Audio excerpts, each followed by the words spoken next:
How to automate repetitive tasks in Excel with macros. Hey guys, in today's video, I'm going to show you how to automate repetitive tasks in Excel using macros.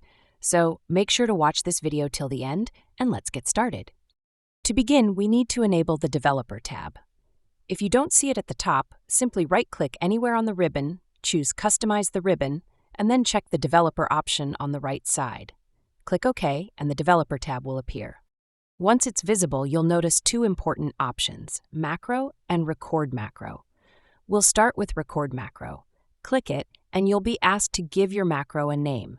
After that, select where to store it. Always choose Personal Macro Workbook so you can use this macro anytime in the future.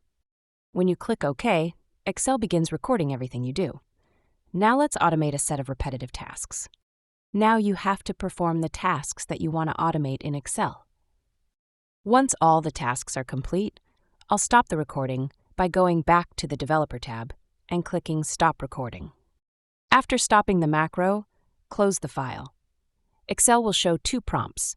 The first one is about saving your workbook. This is optional. The second one is important. It asks whether you want to save the macro for future use. Always save it.